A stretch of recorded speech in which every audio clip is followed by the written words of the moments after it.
¿Has notado alguna vez cómo algunos silencios son más fuertes que los gritos? Hay personas que desaparecen del mundo sin siquiera abandonar su lugar. Personas que eligen la soledad como su armadura y el bosque como su escondite. Pero ¿qué sucede cuando el destino invade este escondite y trae el pasado vestido de peligro? Jonás siempre se despertaba antes del amanecer. Cuando la oscuridad aún era densa como la arcilla. No usaba despertador. No lo necesitaba. El silencio era su reloj. Encendía la estufa de leña con manos que habían conocido el trabajo duro desde niño, y ponía la tetera más por costumbre que por deseo. Bebía su café como si se tragara la amargura de la vida. No había cuadros en las paredes. Ningún recuerdo visible de su familia. Solo el siseo de la tetera y su respiración, lenta, casi imperceptible. La casa era sencilla, construida por él mismo. Madera vieja a un techo remendado y un porche con vista al campo seco. Jonás vivía como si el tiempo se hubiera detenido en un mal día y hubiera olvidado cómo seguir adelante. No era viejo, pero sus ojos parecían haber soportado siglos de dolor. Los habitantes del pueblo a su alrededor hablaban de él con cierta inquietud. Decían que era un buen hombre, pero que la vida lo había endurecido. Demasiado. El padre de Jonás fue arrestado cuando era niño. Acusado de apropiación de tierras. Pero quien inventó la acusación fue Eusebio Antunes, un político que creció apropiándose de terrenos de personas que apenas podían firmar. Con falsas promesas y documentos falsificados, amasó una fortuna mientras destruía vidas. El padre de Jonás murió en prisión. Su madre no sobrevivió mucho tiempo después. Jonás los enterró a ambos con sus propias manos. Desde entonces dejó de hablar de sentimientos y de casi cualquier otra cosa. La vida se volvió rutinaria, cuidar del ganado flaco, del caballo viejo y de una plantación que insistía en morir. No esperaba visitas ni enviaba noticias. El mundo exterior podía seguir su curso. Allí, en medio del bosque, él era parte del paisaje. Sin prisas. Sin sueños. Pero ese día, algo rompió el patrón. Un sonido rompió el silencio del bosque. Un grito. Femenino. Agudo. Y lleno de terror. Jonás se quedó paralizado por un instante. Eso no formaba parte de su mundo. Pero sin pensarlo dos veces, dejó caer lo que tenía en las manos, agarró la escopeta y montó a caballo. Su corazón latía con fuerza sin saber por qué. Las ramas le desgarraban la piel mientras se abría paso entre la densa maleza, hasta que de repente vio. Una mujer tendida en el suelo cubierta de sangre y lodo, huyendo de un jaguar. Y allí, en medio del caos, Jonás sintió algo que no había sentido en años, miedo. Pero no por sí mismo. Miedo de perder a alguien, incluso sin saber a quién. Y ahí fue cuando todo empezó a cambiar. Jonás no dudó. Apretó el gatillo con la serenidad de quien se había enfrentado a algo más que bestias salvajes en su vida. El disparo resonó secamente en el bosque. El jaguar cayó como un peso muerto entre las hojas secas. Y por un instante el tiempo pareció detenerse. Ni siquiera los pájaros se atrevieron a cantar. Se apeó de su caballo con toda prisa. Sus pasos firmes pisaban el suelo como si ya conociera cada rincón del bosque. Se acercó a la mujer caída, con la mirada atenta escudriñando el entorno como si el peligro aún acechara. Estaba viva, pero débil. Arañazos cubrían sus brazos, su cabello estaba pegado al sudor y al polvo. Y la sangre corría lentamente por su muslo, oscureciendo la tela de su vestido rasgado. «Estás herida», murmuró, más para sí mismo que para ella. La chica intentó responder, pero solo negó con la cabeza con dificultad, con el rostro pálido de dolor.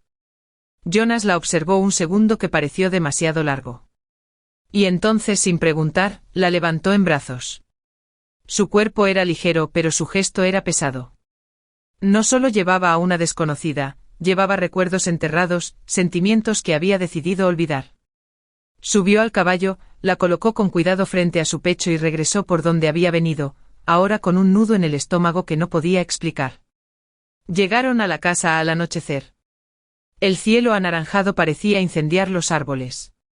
Los perros corrieron hacia la cerca, pero guardaron silencio al oler la sangre y la tensión en el aire. Jonas bajó las escaleras con ella en brazos. Empujó la puerta con el hombro y entró. La acostó en el sofá de la sala, la cubrió con una sábana limpia y fue a buscar agua tibia y gasas. Mientras limpiaba sus heridas con manos ásperas pero sorprendentemente suaves, un pensamiento cruzó su mente: habían pasado más de 10 años desde que había cuidado a alguien. Desde el arresto de su padre en 1996, cuando todo se desmoronó. El anciano fue condenado con base en documentos falsos, registros de tierras alterados bajo la influencia de políticos locales. Fue la misma historia que se repitió en varias regiones rurales de Brasil en la década de 1990, durante el estallido de conflictos agrarios. Ese año, según la Comisión Pastoral de Tierras, hubo más de 1.200 disputas de tierras relacionadas con desalojos ilegales, muchos de ellos encubiertos por acuerdos políticos y fraudes notariales. El padre de Jonás era solo un número más en esta estadística. Su madre, consumida por la angustia, enfermó meses después y murió en silencio. Jonás cavó ambas tumbas con sus propias manos. Desde entonces ha construido esta casa solo, como si estuviera construyendo una fortaleza contra el mundo. Y ahora aquí estaba, cuidando a un extraño, como si su corazón hubiera olvidado de repente que era de piedra. La observó mientras dormía. Su respiración, aún irregular, parecía desafiar el silencio de la casa. Había algo diferente en ese momento. Un ruido dentro de él, antiguo, casi olvidado. Algo que le recordaba a presencia. Y aún sin saber quién era ella, Jonas ya sabía que nada en su vida volvería a ser igual. La noche cayó sin pedir permiso, cubriendo la casa con un espeso manto de oscuridad y brisa fría. Jonas permaneció allí, sentado en el sillón frente al sofá, observando cómo el pecho de la niña subía y bajaba, como si cada respiración fuera algo nuevo para el ambiente acostumbrado al vacío. Había algo en esa presencia que lo conmovía, pero no sabía qué o quizá no quería admitirlo. Se despertó con la tenue luz del amanecer filtrándose por las rendijas de la ventana. Le dolía el cuello, pero no se movió de inmediato.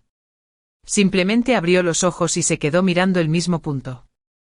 Ella seguía allí, envuelta en la manta, con el pelo esparcido sobre la almohada y la frente sudorosa. Aún respiraba. Y eso era suficiente por ahora. Se levantó lentamente, fue a la cocina y encendió el fuego en la estufa de leña. Escogió ingredientes sencillos, trozos de yuca, verduras del huerto y un poco de la carne seca que llevaba días guardando. Preparó un caldo caliente y espeso que reconfortaba más por el esmero con el que lo había cocinado que por el condimento. Mientras la olla hervía, Jonás miraba por la ventana con los ojos vacíos. Afuera, la vida seguía como siempre, los gallos cantaban, el caballo pastaba lentamente, la tierra aún húmeda por la lluvia de la semana anterior. Cuando regresó a la habitación con el cuenco humeante en las manos, encontró a la chica despierta. Lo miraba con ojos muy abiertos y tensos. El miedo seguía allí, pegado a su piel, como si no confiara en lo que veía. Intentó levantarse, pero su cuerpo cedió. Jonas se detuvo a unos pasos y, con voz grave pero contenida, dijo: «Tranquilo. Aquí estás a salvo». Respiraba agitadamente, sus ojos recorriendo la habitación como si buscara una salida invisible. Su nombre seguía siendo un misterio. Y el suyo un secreto oculto. «¿Dónde estoy?», murmuró con dificultad. «En mi casa. Te encontré en el bosque». Hubo un momento de silencio. Un espacio entre la pregunta y la respuesta, entre lo desconocido y el alivio. Se tocó la venda de la pierna y gimió suavemente. Lo miró con extrañeza. «¿Me salvaste?». Jonas asintió brevemente. Se acercó lentamente y colocó la sopa junto a ella. Fue un gesto sencillo, pero con un gran significado. Ella dudó, miró el tazón y luego lo miró a él. «¿Por qué?». Fue la primera pregunta que realmente lo impactó. ¿Cómo podía alguien que se había aislado del mundo responder eso? ¿Para qué ahorrar? ¿Por qué preocuparse? Porque nadie más lo haría, respondió sin emoción, pero sin mentir. Entre ellos había un abismo, ella asustada, frágil, sin saber dónde pisaba. Él duro, calloso, oculto en su interior.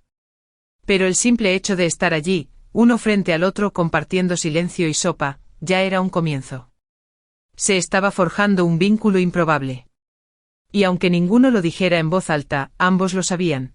ese encuentro había roto algo que llevaba demasiado tiempo encerrado. El tiempo transcurrió lentamente en los días siguientes. La presencia de la niña en casa cambió el ritmo de las cosas, aunque ambos hablaban poco. Jonas mantuvo la misma expresión reservada de siempre, pero sus gestos revelaron algo nuevo. Ahora ponía leña al fuego con más frecuencia, dejaba la ventana abierta para que corriera mejor el viento y le separaba la parte más tierna del pan. Todas las mañanas preparaba algo caliente. Sopa, gachas, cuscús. No decía que fuera por preocupación. Pero lo era. Y poco a poco su rostro empezó a sonrojarse de nuevo, su mirada firme. Aunque seguía apoyándose en las paredes y en el brazo del sillón, ya se movía por la casa con más seguridad. Él aún no sabía su nombre. Pero presentía que el momento oportuno para preguntarle estaba cerca. Era la tarde con el cielo teñido de dorado cuando decidió hablar. Estaban sentados en el banco del porche. El caballo pastaba a lo lejos, el perro dormía tumbado a la sombra y solo se oía el sonido de las hojas danzando al viento. Me llamo Livia, dijo ella, mirando al horizonte como confesando algo que llevaba días guardando en su interior. Jonas no reaccionó de inmediato. Simplemente giró lentamente la cara hacia ella. Ese nombre le sonaba. Pero aún no era suficiente. Livia. Antunes, añadió bajando la mirada. El sonido de ese apellido fue como un puñetazo. Jonás se quedó paralizado. La cuchara de madera se le cayó de la mano. El aire parecía pesar el doble. Se quedó mudo, estático, como si todo a su alrededor se hubiera detenido con él. Mi padre es Eusebio Antunes. Estas palabras, aunque pronunciadas en voz baja, rasgaron el silencio del balcón como un cuchillo afilado. La rigidez en su rostro regresó como un trueno. Lo que una vez fue tolerancia se convirtió en distancia, en un abrir y cerrar de ojos. Sus ojos, que habían intentado mirarla con menos dureza, ahora eran fríos como una piedra. Se levantó lentamente como si su cuerpo fuera empujado por recuerdos incesantes. Ella lo notó. Vio en sus gestos una ira que no comprendía. ¿Qué pasó?, preguntó sobresaltada por el repentino cambio. Eres la hija del hombre que destruyó mi vida, dijo con voz seca, firme, sin vacilar. Y entonces, por primera vez, habló de su dolor. De su padre, injustamente encarcelado. De su madre, muerta de tristeza. De sus tierras perdidas, de su juventud violentamente arrancada. Lo contó todo sin escatimar palabras. Pero sin gritar. Fue un arrebato violento, no de ira, sino de tristeza. Livia no intentó interrumpir. Solo escuchó. Se le llenaron los ojos de lágrimas. No por ella, sino por lo que su padre había causado. Ahora entendía por qué era así. Y por qué ese nombre traía tanto silencio. A partir de ese momento, todo entre ellos cambió. Lo que se construía poco a poco se tambaleó. Pero lo que se rompe no siempre es el final. A veces, es solo el comienzo de algo más real. Esa noche Livia no durmió. Estaba sentada en la mecedora, con la mirada fija en un punto en la oscuridad. Lo que había oído de Jonas no se le iba de la cabeza. Fue como si de repente todo lo que sabía de su propia historia se hubiera empañado. Había crecido oyendo que su padre era un hombre fuerte y respetado que había construido su imperio con esfuerzo y visión. Pero ahora veía grietas donde antes había visto orgullo. Al amanecer, decidió que era hora de partir. Su cuerpo aún no se había recuperado del todo, pero la voluntad de afrontar la verdad era más fuerte que el dolor. Jonas preparó el caballo sin decir palabra. La tensión entre ellos era palpable. La ayudó a montar, evitando su mirada, como si el simple contacto visual pudiera reabrir la herida. Cuando ella le dio las gracias por todo, él simplemente asintió. Lo que hubiera existido entre ellos parecía haber quedado atrás, enterrado en la misma tierra donde se habían cometido tantas injusticias. El viaje a la ciudad fue largo. El viento azotaba el rostro de Livia como si disipara las últimas brumas de la ilusión. Al llegar a la casa de su padre, imponente y rodeada de altos muros, el corazón le latía con fuerza. Eusebio estaba en el porche con un sombrero blanco y una sonrisa fácil, como siempre que recibía visitas. Pero al ver a su hija en ese estado, sucia, herida y con la mirada fija, su expresión cambió. Hija mía. ¿Dónde te has metido? Todos estaban preocupados. Ella rechazó el abrazo. Se alejó con paso seco. No vino aquí para reconciliarse. Me persiguió un jaguar, papá. Estaba en el bosque. Y un hombre me salvó. Un granjero. Eusebio dejó escapar una breve y forzada risa. ¡Qué historia tan absurda, niña! Debiste haberme avisado. Sales sola y esto es lo que pasa. Se llama Jonás. Hijo de Anselmo. Ese hombre que enviaste a la cárcel. ¿Recuerdas? El nombre resonó como un trueno. El rostro de Eusebio se endureció. La máscara de amabilidad se desvaneció en un abrir y cerrar de ojos. El hombre que todos habían visto como poderoso ahora parecía pequeño y vulnerable. A su alrededor vecinos y empleados comenzaron a acercarse, atraídos por la tensa conversación. Livia no se rindió.